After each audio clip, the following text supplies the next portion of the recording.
Hey everyone, welcome to another deep dive. Today we're tackling a big one, race. But we're not just talking about like personal experiences or anything. We're going deeper, like way deeper, into the intellectual frameworks that shape how we even think about race. That's right. We're talking postmodernism, metamodernism, heady stuff. But trust me, it's relevant to everyone. It's like upgrading your mental software for understanding race in the 21st century. Our guide for this journey. Excerpts from a podcast episode we found called Between Shelves. They did a whole episode on race and postmodernism. Really interesting stuff. They jump right into how postmodernism really challenges that old school biological definition of race. Okay, so like race isn't just about your genes. It's not that simple, right? Right. Postmodernism says race is a social construct. It's all tangled up with power dynamics and the way different groups are represented in culture. This is less about biology, more about how society labels us and how those labels have real consequences. Exactly. Think about it like this. You're not just...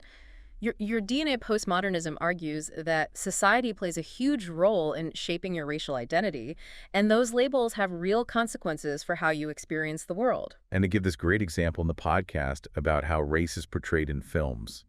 Like postmodernism would analyze a movie and ask, who made this? What are their agendas? It pushes us to be critical, right? Like who's telling the story and what power structures are at play. So is this film reinforcing stereotypes or challenging them? Yeah. And whose interests are being served? Exactly. The Between Shelves episode also brought up Bell Hooks and her book Black Looks, Race and Representation. Bell Hooks is essential for understanding this stuff.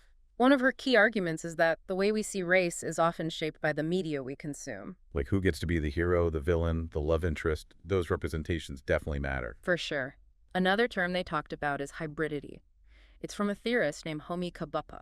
Sounds complicated. Well, think of it like this. Instead of distinct separate cultures, we have this mixing of influences, especially in our globalized world. So it's not just one culture plus another culture equals a new culture. Yeah. It's more fluid than that. Exactly.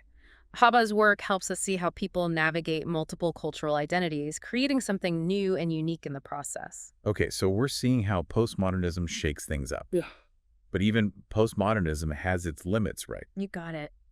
The Between Shelves episode pointed out that no single intellectual framework is perfect. They all have their strengths and weaknesses. And they highlighted 4 main shortcomings of postmodernism. First up, excessive relativism. What does that even mean? Well, it's like saying all perspectives are equally valid, which can be a problem. Yeah, I mean, some things are just plain wrong, no matter how you look at it. Exactly. While we need to acknowledge different viewpoints, sometimes there are objective truths about harm and injustice. Like, just because someone believes something doesn't make it true, especially when it comes to discrimination. Right. And the second shortcoming they mentioned was getting stuck in this loop of criticism without offering solutions. So it's not enough to just point out problems. We need to think about how to fix them, too. Exactly. Otherwise, it can lead to a sense of hopelessness. Like, what's the point if all we do is complain? It's like constantly complaining about a broken car without actually trying to fix it. Not very helpful in the long run. Exactly. The third shortcoming is this lack of emotional resonance. It's like postmodernism can get so caught up in intellectual analysis that it forgets about the human element. So it's not just about understanding the theories. We also need empathy and a willingness to connect with people's lived experiences. Precisely. Imagine trying to solve a problem without considering the feelings and experiences of those affected. It wouldn't be very effective, would it? Not at all. And finally, the Between Shelves episode points out that postmodernism can struggle with fragmentation without synthesis. It's great at breaking things down, but not so good at putting them back together. Think of it like taking apart a clock to understand how it works. That's important, but then you need to know how to put it back together so it can tell time again. So postmodernism is like a powerful microscope. But sometimes we need to step back and see the bigger picture. Exactly. It gives us the tools to analyze how race is constructed. But we need to go beyond that and figure out how to create a more just world. You know, it's interesting because as we move from this like deconstruction that postmodernism does, the Between Shelves episode brings up metamodernism as this response to those postmodern limitations we were talking about. Metamodernism, okay, so this is the more hopeful approach, right? I'm all ears. Tell me more. What's the deal with metamodernism? What makes it different? Well, think of it as a bridge between that super critical eye of postmodernism and a genuine desire to actually build a better future. It's about acknowledging all the complexities of race without getting stuck in that cynicism. So instead of just tearing everything down, it's about actually creating something better. Exactly. Yeah? It's like Yeah, the world's messy. Race and identity are complicated, Yeah. but we don't let that stop us from trying to make things better. That's a good point. I like that. Now they bring up this concept called porosity. It's from a theologian, Catherine Keller. I've got to admit, the name itself already has me intrigued. Right, porosity. It's a cool concept. So basically it's saying we need to blow up these rigid boundaries between people and cultures. Wait, hold on. We need to blow up boundaries. How do we do that? Not literally, it's more like an idea. Think of it this way. We're all like sponges, soaking up bits of each other's experiences and identities. I like that. We're all sponges. So how does this sponge idea apply to, like, race and differences between people? Okay, so instead of seeing our differences as these like barriers, porosity encourages us to see them as chances to connect and grow. So it's like flipping the script. Instead of focusing on what divides us, we look for that common ground. Exactly. It's about understanding that we're not these isolated individuals. We're all part of this interconnected web. I can see how that ties into metamodernism's emphasis on hope and creating a better future. But how does this all play out in real life? Well, the Between Shelves folks talked about how these theories show up in like movies and books. They mentioned films like Get Out and Moonlight, which deal with race in really complex ways. So it's not just about watching for entertainment. It's about thinking critically about the messages those films are sending about race and identity. That's right. And they point out that postmodernism helps us deconstruct those narratives, see how they challenge stereotypes or explore intersectionality. But metamodernism goes further. Okay, so what does metamodernism add to the mix? It asks you to consider the emotional impact of the film. How does it make you feel? Does it spark empathy or understanding? Metamodernism sees art as this powerful tool for connection and positive change. So we're engaging with art on all these different levels. Intellectual, emotional, even ethical. You got it.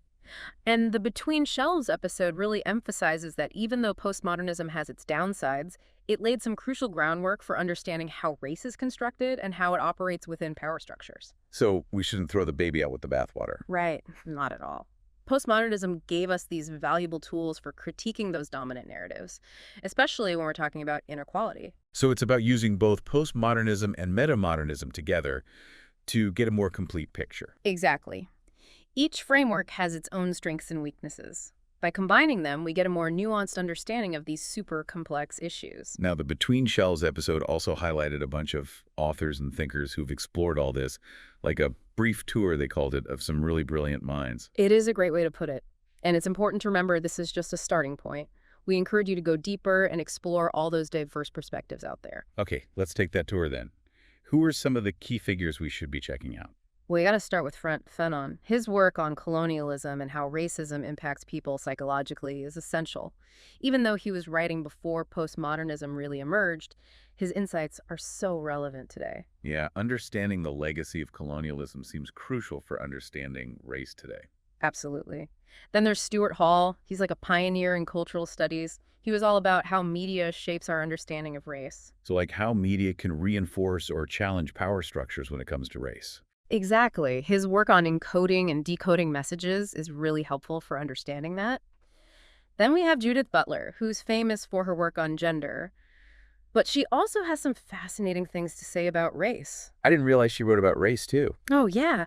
She's got this concept of performativity, which challenges the idea that identities like race are fixed or inherent. So we're not just born with a certain racial identity. It's something we actively perform through our actions and interactions. Right. It's a challenging idea, but it opens up new ways of thinking about how identity is constructed. That's really interesting. And of course, we can't forget Gloria Anzaldúa. Her work on borderlands is so powerful, especially in our globalized world. Her writing is amazing, so poetic and insightful. She talks about living between cultures. Her work resonates with anyone who's ever felt like they don't fit neatly into any one box. Yeah, that feeling of not belonging is something a lot of people can relate to. For sure. Now, these are just a few examples, obviously. There are so many brilliant people who have contributed to these conversations. We encourage you to explore their work. It feels like we're just scratching the surface here. But this has been a really thought-provoking conversation. It has, and I think it highlights how important it is to engage with these complex ideas and to keep learning and unlearning. Before we move on to our final part, is there anything else from this section that you think our listeners should really take away? You know, I think the most important thing is to remember that postmodernism and metamodernism aren't enemies. They can work together to give us a richer understanding of race. So it's not about picking sides. It's about using both frameworks as tools. Exactly. The goal is to develop a more informed and compassionate understanding of race, and to use that understanding to make the world a better place. And with that, I think we're ready to wrap things up in the final part of our deep dive. It feels like we've been on this journey, from postmodernism, breaking down those old ideas about race, to metamodernism kind of pointing towards a new way forward. Yeah, it's like we started by taking things apart, and now we're trying to figure out how to put them back together in a way that makes sense. And it's cool how the Between Shelves episode shows how this shift is happening in the actual stories we tell about race. Right. It's not just the content of the stories. It's the way they're told. The perspectives are changing. Like we're moving past those simple binaries. Right. Good versus bad, black versus white. It's getting into the messy reality of people's lives. Yeah, we're seeing more stories that capture the nuances, the gray areas, how our identities are all mixed up and connected. Okay, so let's bring this back to the listener. For real. How does all this heady intellectual stuff help you make sense of race in your own life? The world feels pretty divided right now, That's the million-dollar question, isn't it? And Right. honestly, I think the answer goes back to what metamodernism is all about. It's that sincerity, the hope, the genuine desire to build a better future. So it's not about having all the answers. It's about being open to learning, listening to people who are different from you, having those tough conversations. Exactly. We all have blind spots, biases, things we need to work on. Yeah. We can learn so much from each other. I love that. It's like we all have a role to play in creating a more inclusive world. It's not just on academics or activists. It's on all of us. Absolutely. And the Between Shelves episode actually gives some really practical advice on how to do that. They talk about being a critical consumer of media. So don't just passively watch movies or read books. Really think about what they're saying about race. Right. Question those messages, especially about identity. And they also encourage us to actively seek out diverse voices, people whose experiences are different from ours. We've got to break out of our bubbles, right? Our echo chamber. Exactly. And then it comes down to action.